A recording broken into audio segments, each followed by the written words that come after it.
Alright, you're welcome to our 18th lesson in science, and I hope you're doing well. We are still under the topic circulatory system in humans, and by the end of the lesson you should be able to identify at least 5 compositions or components of blood. 2, identify at least 5 functions of blood. Alright, what do you think will be the composition of blood, or materials or things found in the blood? Now, we are saying that blood is generally composed of 2 main parts. 2 main parts. The first part is the liquid component called plasma. Take note of that. And the second one is a solid component, which is made up of blood cells or corpuscles. Now, the composition of blood will generally be either the liquid or the solid component. So we are putting all together as a composition of blood. Now, what are some of the blood cells that you can mention? Yes, red blood cells, white blood cells, and you have platelets. So these 3 main are the blood cells or the blood corpuscles, forming the solid components of the blood. Now let's look at the other substances that form part of the plasma. We have water. So blood contains water. It contains minerals such as iron, calcium, magnesium, zinc, etc. It also contains food nutrients. Remember, when food is digested in the alimentary canal or our gut, the digested food, which is now soluble, becomes absorbed in the blood. So food nutrients also form one of the components of the blood plasma. Then we have dissolved gases. We have several gases, but the main one is oxygen, which we breathe in, and carbon dioxide, which is released by the cells during breathing out. We also have what we call hormones. Now, hormones are chemical substances released by glands to target organs to regulate their activities.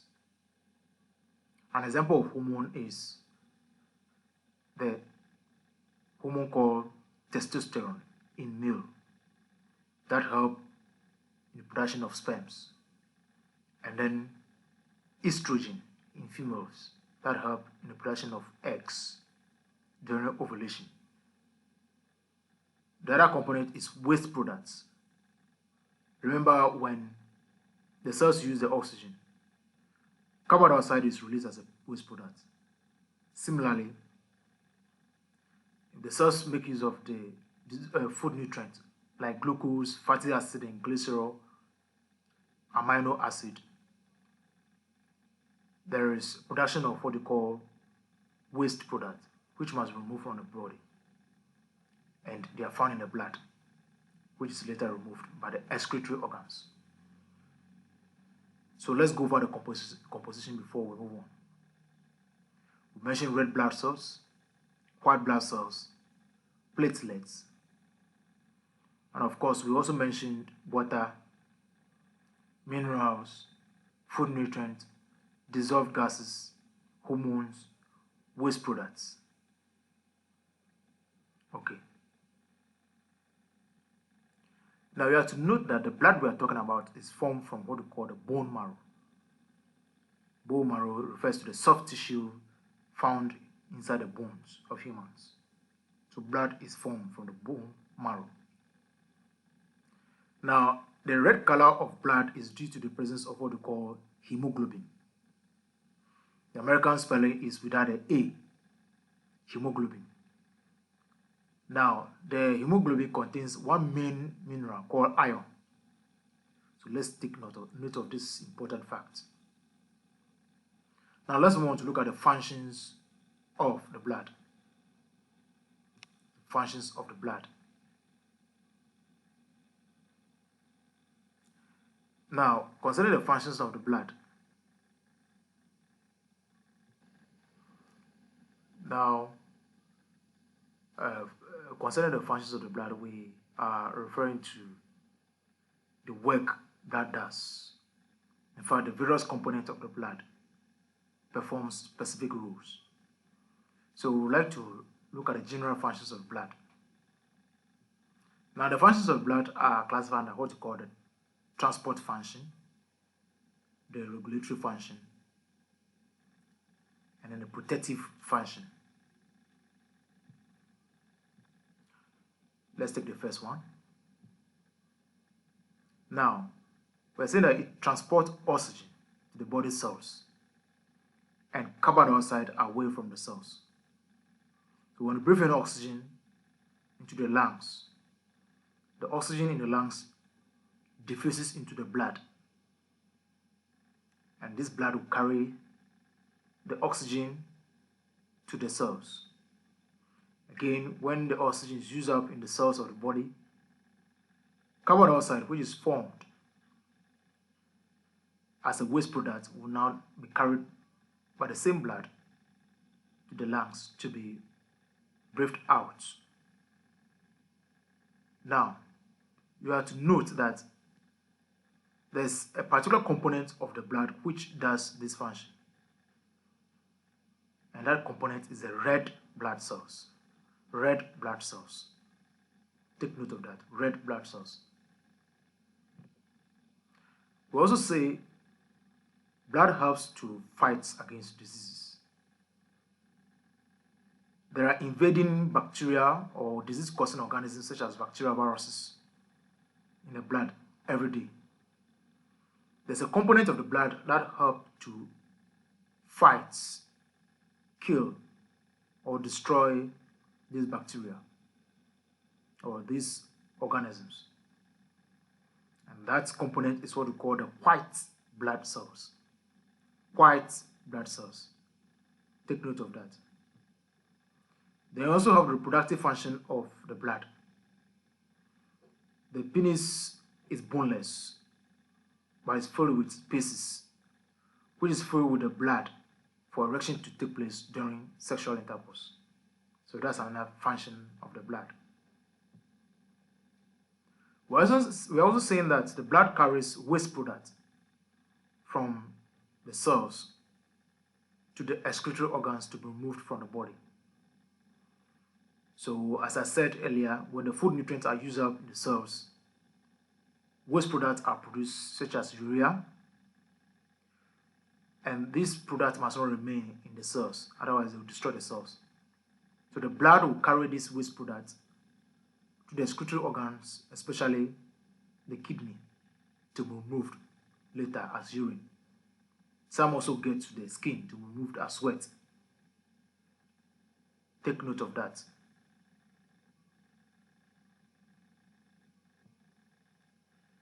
Then we also have the fact that it transports dissolved food from the gut or the alimentary canal, that's the digestive system, to various parts of the body. 6. It regulates or controls body temperature. And how does it do it? By distributing heat uniformly throughout the body. Because blood flows throughout the body, heat is also distributed uniformly. And this helps to control our body temperature. 7. We are saying it transports hormones from glands to target organs. I earlier explained hormones as chemical substances released by glands or endocrine glands to target organs to regulate the activities or control the activities of those organs. and the hormones are to be transported by the blood to these organs. 8. We are saying that it also helps to distribute water uniformly throughout the body parts. If you drink water, sometimes you wonder why after drinking water you sweat. You know you drank water into your stomach, but where it passes before getting to your skin as sweat, you wonder. Yes, it is the work of the blood, which distributes the water from our alimentary canal to the various parts of the cells to be used, and later to the skin. Another important function of the blood is that it helps in blood clotting. Blood clotting. Blood clotting involves the solidification of the blood to prevent excessive bleeding. For example, when you have a cat and the cat bleeds, you realize that after some time the blood stops. That the stopping is due to the presence of a protein material which solidifies the whole blood, preventing further bleeding. And that process is called blood clotting. Now, which blood component helps in blood clotting? The answer is platelets. Platelets. Alright, so these are the main functions of the blood. We have other functions, but for now, let's focus our attention on these ones. Now, paramount in our discussion so far is the fact that we pointed out that red blood cells are responsible for carrying out oxygen to the body cells. White blood cells are responsible for fighting against diseases.